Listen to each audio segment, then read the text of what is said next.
L'histoire que je vais te raconter aujourd'hui va te faire couler des larmes. C'est une histoire super inspirante. C'est l'histoire d'un monsieur qui, à l'âge de 18 ans, s'est tenu dans pleine assemblée à l'église catholique, a insulté le bishop qui est un évêque. Le bishop en anglais, c'est un évêque en fait en français.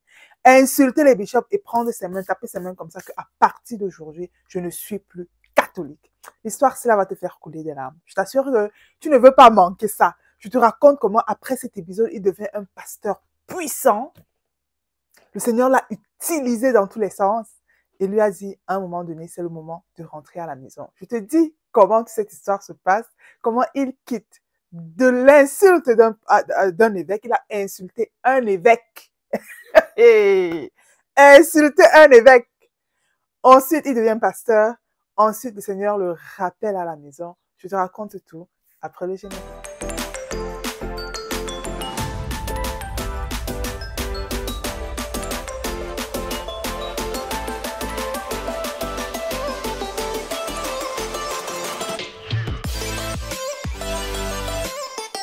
Salut et bienvenue dans cette vidéo. Si c'est la toute première fois que tu vois ma tête, bienvenue. Mon nom est Cathy Bomi. Ici, nous parlons de Jésus-Christ, de Maman Marie, des anges, des saints, de l'Église catholique. Si ce sont des sujets qui t'intéressent, n'hésite pas à t'abonner, active la cloche de notification pour ne rater aucune de nos vidéos. Pour toi qui es un habitué de la chaîne, grand merci d'être parmi nous. Ta présence ici est vraiment appréciée. Aujourd'hui, je te raconte l'histoire de Jeff Cavins. Jeff Cavins est un apologétique catholique aujourd'hui. Il est né dans une famille catholique. Il raconte que son histoire est super inspirante, les amis, je vous assure. Il est né dans une famille catholique, d'un papa et d'une maman catholique. Il dit qu'il était une famille catholique moyenne. Vous voyez, c'est le genre de catholique qu'il priait avant chaque repas. Ils allaient à l'église chaque dimanche. Ils faisaient la confession au moins une fois par an. Ils faisaient en fait tout ce que l'église catholique demande de faire.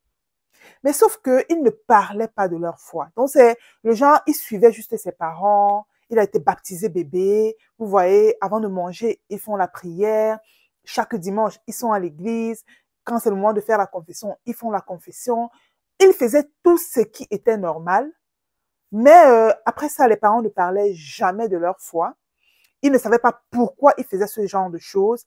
Ils suivaient juste la trend. Vous voyez le genre? Donc pour lui, il allait à l'église juste pour suivre ses parents. Vous voyez? Donc il n'y avait pas cette connexion-là. Il ne savait pas pourquoi il faisait un certain nombre de choses. Il le faisait juste parce qu'il voyait ses parents faire. Mais sauf qu'à l'âge de 11 ans, il parle de fourth grade. Fourth grade, c'est 10, 11 ans par là. Il se retrouve attiré par la lecture. Il aimait beaucoup lire. Et il se rendait tout le temps quand il allait à la librairie chercher des livres. Il n'était pas attiré par les livres des enfants de son âge. Il était attiré par les livres religieux. Il aimait lire la religion, lire la Bible, lire tout ce qui a trait avec Dieu, tout ce qui a trait avec le monde spirituel en fait. Il était attiré par ça.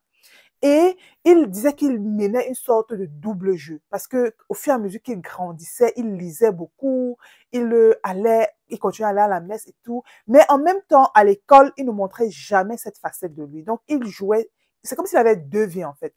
Une vie à la maison où il faisait beaucoup des études sur la religion, sur la spiritualité, sur des trucs comme ça, mais en même temps à l'école, il sortait avec la fille la plus célèbre du lycée, il était dans la team des gens qui jouent en fait, la team sportive. Donc ce genre d'enfant élégant, beau gosse, qui part avec ses amis à la fête, il va en boîte de nuit tout le temps, il va dans des concerts et il avait cette chance-là d'aller, de faire, je pense qu'il était dans un truc de reportage et tout. Donc il pouvait même entrer dans les backstage, il allait dans les concerts, il pouvait voir les meilleurs artistes en fait ici aux États-Unis. En fait, c'était un enfant célèbre. Mais en même temps, chaque fois qu'il allait dans tous ces trucs de célébrité-là, il voyait ses amis boire, il voyait ses amis fumer, faire des trucs. Lui, il ne faisait pas.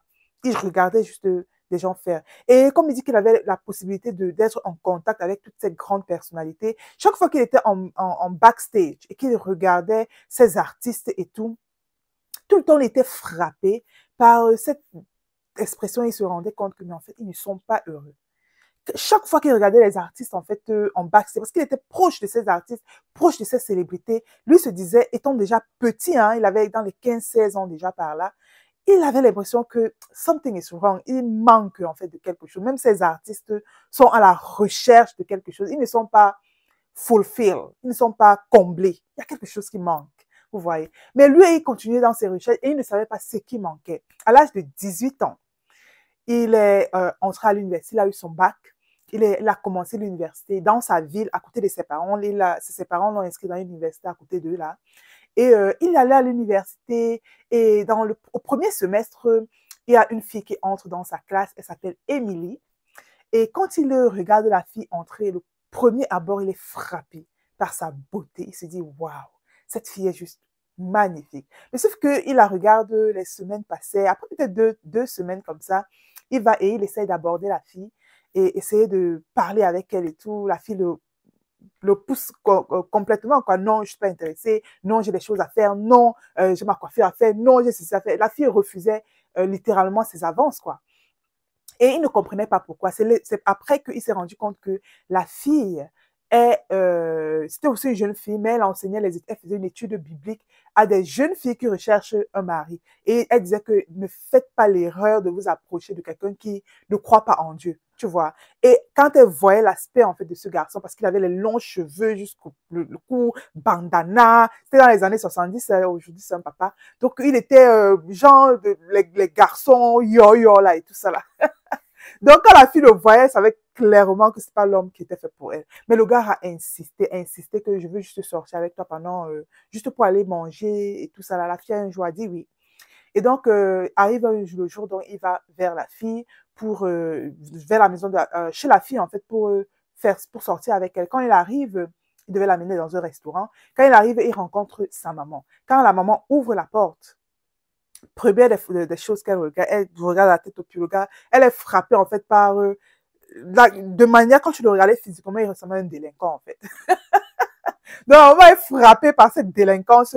Elle dit que qu'est-ce que tu cherches? Le gars dit qu'il est venu chercher Émilie, qui est la fille de la maman. La maman lui dit, OK, Anne, viens t'asseoir. Donc, elle montait les escaliers pour aller dire à sa fille que je ne veux pas que tu sortes avec ce garçon. Descends, lui dit de sortir de chez moi rapidement. En montant les escaliers, elle a senti le Holy Spirit, le Saint-Esprit lui parler, que laisse ta fille sortir avec ce monsieur. Il va devenir un instrument puissant.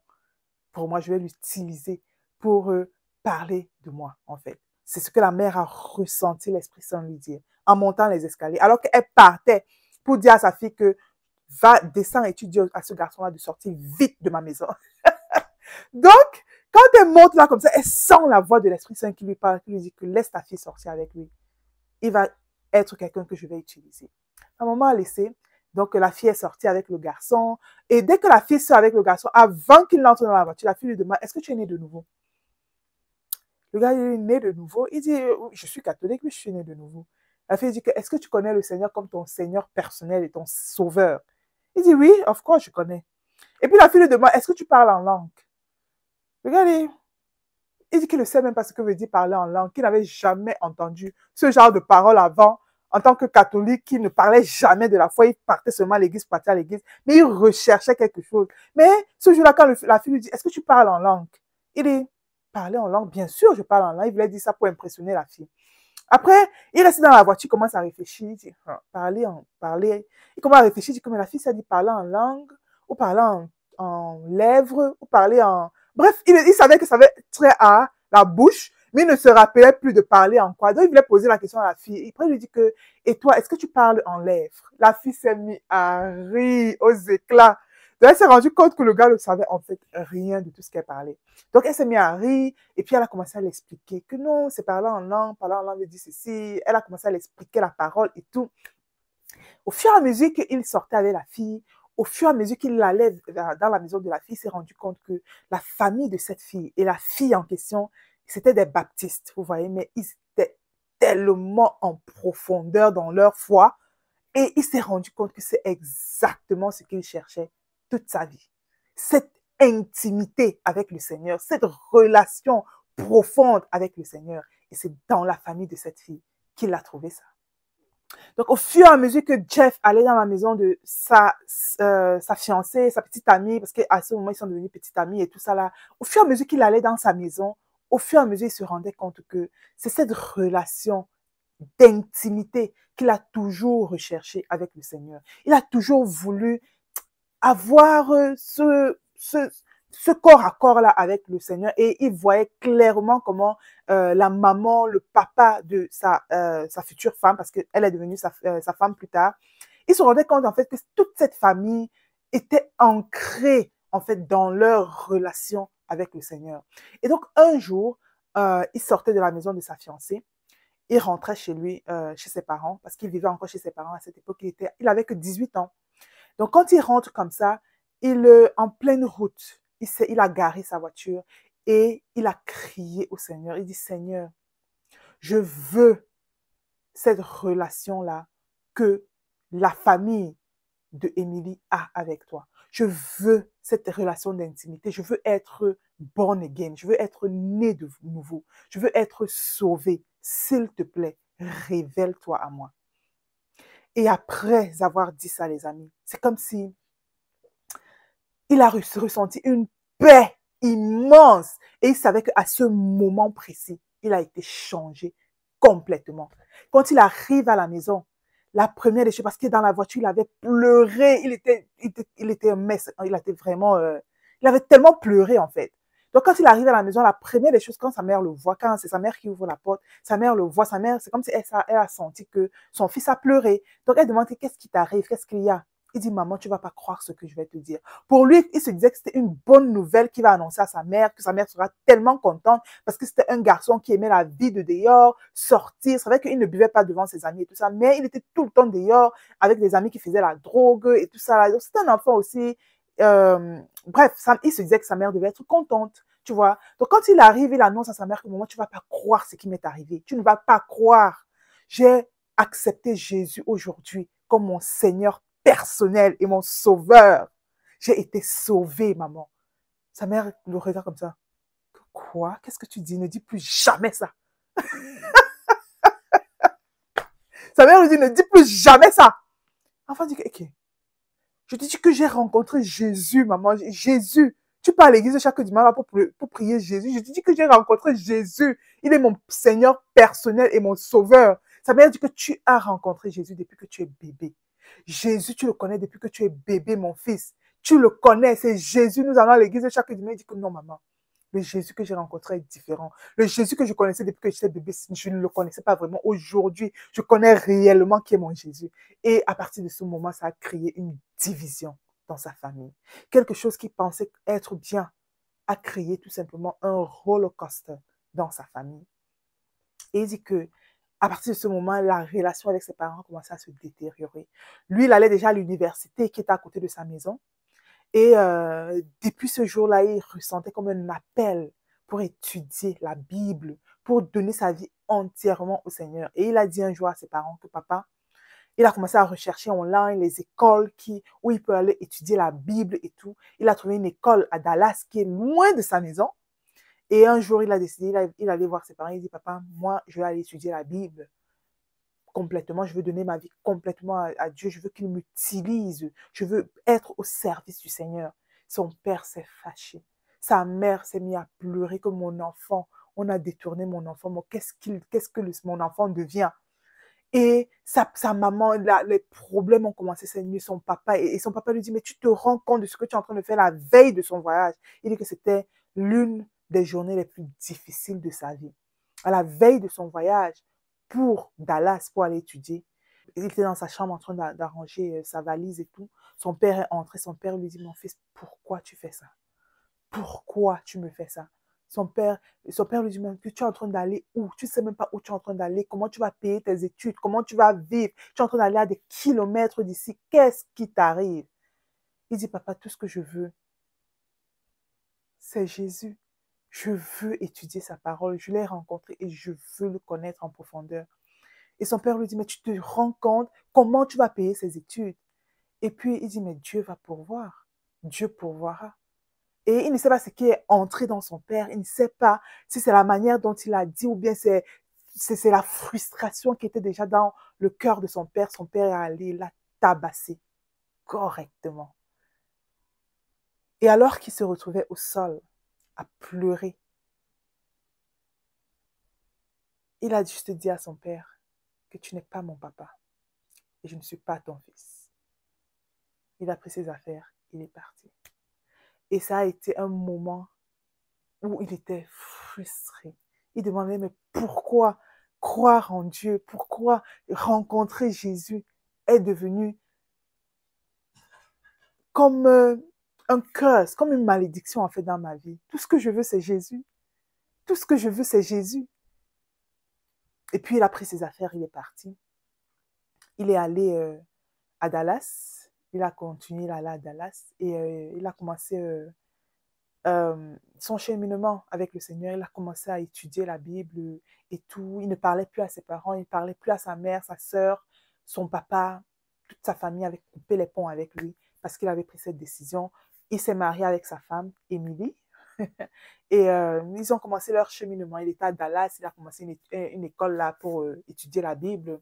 Et un jour, à ce moment-là, il était toujours partagé entre catholiques ou alors ne pas être catholique et tout. Un jour, il est allé dans un forum, il appelle ça open discussion. Donc, il y avait une discussion ouverte avec un bishop qui était un évêque en fait. Et il y avait une assemblée, une pleine assemblée. Le bishop était là et le bishop était en train d'exposer quelque chose et tout. Il parlait et puis il a levé la main. Quand il lève la main, il se met là comme ça en pleine assemblée, devant dans l'assemblée. Il dit, là, c'est comme si ce jour-là, il a déversé toute la frustration qu'il avait. Toute la frustration qu'il avait. Il a déversé ça là devant l'évêque. Et quand il a fait ça, il a tapé ses mains comme ça en disant, à partir d'aujourd'hui, je ne suis plus catholique. Il s'est tourné, il est parti. Et pendant qu'il était en train de partir, il entend quelqu'un qui applaudit. Une seule personne qui applaudit. Quand il se tourne pour savoir qui est en train d'applaudir, comme ça, il se rend compte que c'est le bishop. L'évêque était en train d'applaudir. Il est sorti. Dès qu'il a vu ça, il s'est tourné, il est parti. Chaque matin, il avait move Dallas déjà, mais chaque matin, il partait dans un couvent pour rencontrer une sœur charismatique, charismatique non. Donc, chaque matin, il allait là-bas pour prier. Et à partir de ce jour-là, il partait donc pour dire à la nonne là que moi, je ne suis plus catholique, j'ai quitté l'église catholique. Donc, quand la nonne là avait appris ce qui s'était passé, parce qu'elle était même dans l'assemblée le jour-là, elle avait vu ce que Jeff avait fait ce jour. Et elle était partie voir le bishop et lui a dit, ne rentre pas, parce que c'était un bishop qui avait été appelé, juste invité en fait pour cette conférence. C'était comme une conférence en fait. Et elle a dit au bishop, là, ne rentre pas tout de suite, s'il te plaît, cause avec lui. Il vient chaque matin ici, dans le couvent pour prier et pour parler avec les sœurs. Donc, ne rentre pas, viens plutôt au couvent et essaye de parler avec lui. Donc, c'est ce que le bishop a fait. Le bishop, après la conférence, n'est pas rentré. Il est parti rester avec les nonnes. Et le matin, là, comme par hasard, non, c'est pas par hasard, parce que chaque matin, il y allait. Donc, ce matin, il est parti pour voir la nonne et dire à la nonne que moi, je quitte l'église catholique définitivement. Donc, quand il arrive, qu'il ouvre la porte, le bishop qu'il avait insulté en pleine assemblée, il dit qu'il tremblait le jour-là. Quand il arrive, le bishop lui dit, viens, entre. Il n'avait que 18 ans. Donc, quand il entre, le bishop lui dit que, tu sais, c'est Dieu qui est en train de t'utiliser. Il dit qu'il était surpris que, mais le bishop croit que c'est Dieu qui l'utilise. Il était surpris, en fait. Parce que même ses parents ne croyaient pas qu'il y avait Dieu dans sa conversion. Il dit que, deuxièmement, tu me rappelles Newman. Cette passion que tu as pour les Écritures. Il dit qu'il ne connaissait même pas qui était Newman. Il dit, troisièmement, retiens bien ce que je vais te dire. Tu reviendras dans l'Église catholique. Listen to my word, you will come back. Ha! Donc, c'est comme ça que quand ce bishop lui dit que, mark my word, you will come back. Tu vas revenir dans l'église. Et quand tu reviendras, tu vas affermir tes frères. Il n'avait que 18 ans, il a dit, je ne reviendrai jamais dans cette église. Il a serré la main du bishop, il lui a dit, à une prochaine fois. C'est comme ça que, définitivement, il a quitté l'église catholique. Il est devenu évangéliste, il a continué ses études, il est devenu un pasteur puissant avec une grande congrégation. Lui et sa femme, ils évangélisaient, ils proclamaient le royaume des cieux, ils parlaient de Jésus partout où il allait. Il est devenu un pasteur puissant. Et il ne continuait pas à arrêter ses études, il continuait à pousser parce que c'est quelqu'un qui aime beaucoup lire. Et un jour, il est tombé sur le livre des pères de l'Église. Ah! Les amis, il tombe sur un livre des pères de l'Église. Il commence à lire. Il lit. Il était déjà dans le ministère. Peut-être ça faisait 10 ans qu'il faisait le ministère. Il lit les pères de l'Église. Il lit. Et il dit qu'il y a un commun dénominateur qui revenait dans les écrits des pères de l'Église. Il parlait de la même chose. Vous savez que les pères de l'Église, les pères apostoliques, ce sont ceux-là qui ont marché avec les apôtres. Ils ont vécu avec les apôtres. Ils ont été trained par les apôtres. Saint Ignace d'Antioche, par exemple, était le disciple direct de l'apôtre Jean. Il y a Saint Clément, par exemple, qui a été ordonné évêque par Pierre, Saint Pierre lui-même. Donc, les pères apostoliques, là, ce sont ces pères-là qui ont marché directement avec les apôtres. Ils ont vécu avec les apôtres. Ils ont été enseignés par les apôtres. Les apôtres, eux, ont été enseignés par Jésus. Jésus a enseigné les apôtres. Les apôtres ont enseigné les pères apostoliques. Les pères apostoliques ont enseigné des disciples jusqu'aujourd'hui. Il y a une chaîne unbreakable entre Jésus et le clergé d'aujourd'hui. Quand il a commencé à lire les pères de l'Église, il se rendait compte que les pères de l'Église, tous parlent de l'Eucharistie. Tous parlent de la Vierge Marie. Tous parlent de la confession du bishop de Rome, le bishop Saint Ignace d'Antioche dit là où quelqu'un ne suit pas le bishop, ça veut dire qu'il n'est même pas dans l'église. Il dit, mais si moi, ma congrégation est séparée du bishop de Rome, alors que les pères de l'église pensaient que si tu ne suis pas le bishop, ça veut dire que tu n'es même pas dans l'église, tu ne suis même pas Christ. Il dit que moi, je suis qui alors? Ça a commencé à le tourmenter. Ça a commencé à le tourmenter. Au fur et à mesure qu'il lisait les pères de l'église, au fur et à mesure, sa tête chauffait. Il dit que non, ça ne peut pas possible. Quand il lisait l'Eucharistie, dans sa congrégation, il a commencé à instaurer l'Eucharistie. Pas que, c'est pas l'Eucharistie, c'est le pain et le jus. Mais il a commencé à instaurer ça chaque semaine. Alors que généralement, on faisait ça peut-être après 3 mois après. Lui, il a commencé à instaurer ça chaque semaine dans sa congrégation. Sa vie commençait un peu à changer. Il voulait imiter un peu les premiers chrétiens, mais il n'arrivait pas. Il se dit que, mais qui imite à la perfection les premiers chrétiens aujourd'hui? Quelle dénomination imite à la perfection les premiers chrétiens? Ça le ramenait seulement à l'Église catholique. Il dit, mais c'est pas possible. Il ne voulait pas admettre que ses parents ont eu raison et tout. Un jour même, il raconte qu'il y a une anecdote. Un jour, il lisait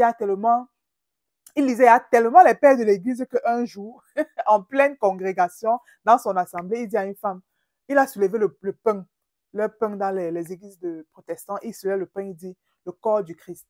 Et ça a trigger quelque chose dans la femme. La femme aussi fait Amen. Elle prend le corps du Christ, elle dit Amen et elle fait le signe de croix. Dans une congrégation protestante, cette femme-là était aussi une converte catholique qui sortait de l'église catholique. Donc il dit comment le corps du Christ là est powerful au point où ça reste dans nos mémoires, en fait. Et après ces épisodes-là, il a commencé à être vraiment partagé. Mais il ne voulait pas, en fait, croire que non, il doit retourner à l'église catholique. Premièrement, parce qu'il ne voulait pas accepter que son père a raison. Il avait ce pride-là. Il ne voulait pas accepter que son père a raison. Deuxièmement, parce qu'il se disait, mais comment je vais vivre, en fait? Si moi, j'arrête d'être pasteur aujourd'hui, comment je vais vivre, tu vois. Donc, il se posait toutes ces questions-là, comment ça va se passer. Et c'était vraiment à l'époque où beaucoup de gens n'avaient pas encore fait leur conversion. Il n'y avait aucun pasteur. Il dit que le seul pasteur qui s'était converti à l'époque était Scott Hahn. Et donc, c'est comme ça que il a commencé à rechercher. Il a parlé de ça un jour à un de ses amis, que vraiment, je pense que je vais me convertir et tout. Son ami lui a dit que va parler au bishop qui t'avait le bishop que tu avais insulté là. Il y a de cela, quand tu avais 18 ans, va lui reparler. Et c'est comme ça qu'un jour, il prend son téléphone, il cherche le numéro de ce bishop, il appelle. Et dès qu'il appelle, il dit que bonjour bishop, je suis Jeff Kavin. Le bishop s'est rappelé de lui. Il dit, Jeff, ton père était Robert, right? Il dit, oui, mon père était Robert. Il dit, oh, mais comment tu vas? Il lui raconte sa vie, qu'aujourd'hui, je suis devenu pasteur, je dis ça, tout ça, tout ça. Il a raconté tout jusqu'à arriver au point où il a l'impression que, il lui dit que j'ai l'impression que le Seigneur me rappelle à la maison. Le bishop lui a dit que, tu sais quoi?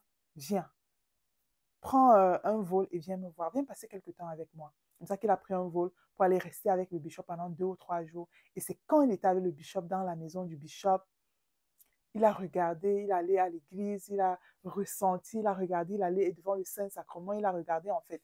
Et pendant qu'il était chez le bishop, toute cette mémoire est revenue dans sa tête. Et il s'est rendu compte que le Seigneur le rappelait sincèrement à la maison. Et ce jour, il a dit, Seigneur, I'm going to give all up. Je vais tout laisser tomber. C'est vrai que je me demande comment je vais vivre, comment je vais réussir à nourrir ma famille, comment ça va se passer, je ne sais pas. J'ai peur, oui, j'ai peur, mais je suis prêt à tout donner pour toi. Je reviens à la maison. I'm coming back. I'm coming back. Et c'est ce jour qu'il a pris la décision de revenir dans l'église catholique. Maintenant, comment l'annoncer à sa femme, parce que sa femme est protestante?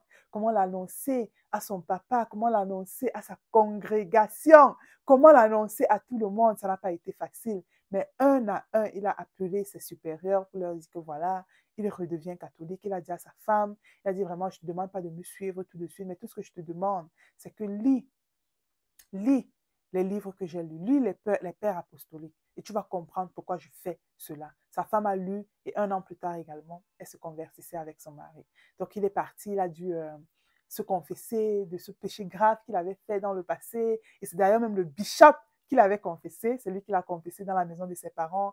Il a dû appeler son papa et cette même période, sa mère l'appelle pour lui dire que ton père a fait un arrêt cardiaque et tout. Donc, il a eu un surgery, il a eu un tout. Donc, il est rentré, il est allé voir ses parents. Et quand il causait avec son père, il a dû dire à son père que papa, j'ai quelque chose à te dire. Son père lui dit quoi?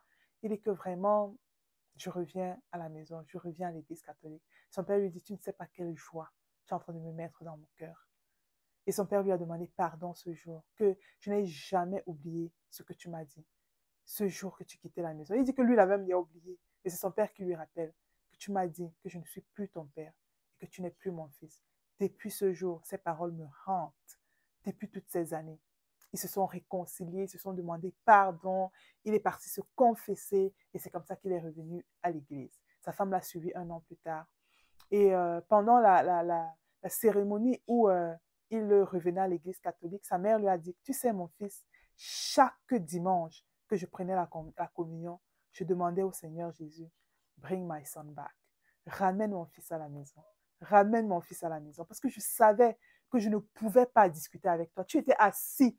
Côté théologique, tu es assis. C'est toi qui enseignes la Bible partout. Je savais que je ne pouvais même pas compétir avec la théologie, avec toi. Mais une chose est sûre, c'est que le Seigneur écoute nos prières. Alors je priais que le Seigneur te ramène à la maison. Les amis, j'ai trouvé cette histoire super, super, super inspirante. Surtout pour nous qui avons des membres de nos familles qui ne sont pas dans l'église. Nous avons des enfants qui ont quitté l'église. Nous avons des maris qui ont quitté l'église. Nous avons plusieurs personnes autour de nous qui ont quitté l'église. Moi, j'aimerais à travers cette vidéo t'encourager. Don't give up. Don't give up. Le Seigneur peut ramener même les cœurs les plus durs. Il peut les ramener back. Notre rôle, en fait, c'est comme la maman de Jeff, de ne pas abandonner la prière. Continuons à prier. Tu vois. Donc, nous avons tous quelqu'un que nous connaissons qui a quitté l'église, qui ne veut pas parler, qui ne veut même plus rien avoir avec l'église catholique. Mais notre rôle, en fait, c'est pas nous qui convertissons. Vous voyez, c'est pas nous qui convertissons quelqu'un. Ce n'est pas à travers notre propre force que nous pouvons convertir quelqu'un. Notre rôle, les amis, c'est d'aller dans la prière. Allons dans la prière et prions. Le Seigneur, le Saint-Esprit, lui qui sonde les cœurs, pourra sonder les cœurs de les membres de nos familles, pourra sonder le cœur de toutes ces personnes-là et les ramener dans son église, l'église que lui-même il a fondée. Donc ce n'est pas notre rôle de pouvoir jouer le rôle du Saint-Esprit. Laissons le Saint-Esprit faire son travail et nous faisons notre travail. Restons dans la prière. Donc Jeff Cavett est revenu dans l'église catholique. Aujourd'hui, il fait l'apologétique de l'église. Il part, il fait des conférences. Il est devenu un puissant homme. En fait, il continue à évangéliser. Et il dit que vraiment, ce qu'il recherche, il ne regrette pas ces années passées dans les églises de réveil. Il ne regrette pas. Parce que cette foi-là vivante que les églises de réveil ont, cette hargne de connaître le Seigneur, cette communauté, tout ça. Lui, il a pris tout ça pour revenir avec ça dans l'Église catholique. Donc, il est revenu dans l'Église catholique avec cela. Il a amené ces musiques vivantes-là. Il a amené l'évangélisation. Il dit qu'aujourd'hui, dans son Église, il est l'un des supérieurs de l'évangélisation dans l'Église pour amener les jeunes à évangéliser dans l'Église et tout ça. Il dit que non, ça ne sert à rien de sortir, vous voyez. Vous pouvez être dans l'Église et avoir tout ça. Vous-même, vous pouvez amener ça dans l'église, vous voyez. Ça ne sert à rien de sortir. Si vous voulez l'église où on chante bien, vous voyez l'église où il y a les charismatiques aujourd'hui, il y a tout ça en fait dans l'église. On n'a pas besoin de sortir, vous voyez. Donc aujourd'hui, Jeff Caven invite toutes les personnes à rester dans l'église, mais on peut avoir tout ce que nous voulons. Mais l'Eucharistie, nous ne pouvons pas l'avoir ailleurs. La confession, nous ne pouvons pas l'avoir ailleurs. Il y a beaucoup de choses, le fullness of faith, nous ne pouvons pas l'avoir ailleurs, c'est dans l'Église catholique. Voilà. Donc, cette histoire m'a vraiment touchée. J'espère que ça va également te toucher. Porte-toi bien et je vais t'encourager, toi qui as un membre de ta famille qui a quitté l'Église, ne désespère pas. Ne désespérons pas parce que moi-même, je suis dans cette situation. Mon mari, nous sommes mariés dans l'Église catholique. Aujourd'hui, il n'est plus catholique. Vous voyez? Et c'est une situation qui me peine. Donc, moi-même, j'aime ces histoires de conversion parce que je me dis que mon rôle, en fait, en tant qu'épouse, c'est de rester dans la prière et le Seigneur fera le reste. Et je t'encourage également, je nous encourage tous à ne pas give up. Vous voyez, don't give up. Le Seigneur travaille. Il travaille. Ça va prendre le nombre de temps que ça va prendre. Mais ce qui est sûr, c'est que le Seigneur est à l'œuvre. Voilà, je vais finir sur ces mots. Si tu as aimé cette vidéo, n'hésite pas à t'abonner. Active la cloche de notification pour ne rater aucune de nos vidéos. Partage cette vidéo à un membre de ta famille. Si tu connais quelqu'un qui pleure tout le temps à cause de son enfant qui a quitté, à cause de son mari qui ne veut pas, envoie cette vidéo à cette personne. Partage cette vidéo et ça peut l'encourager, vous comprenez, à tenir bon, à tenir dans la prière. Voilà.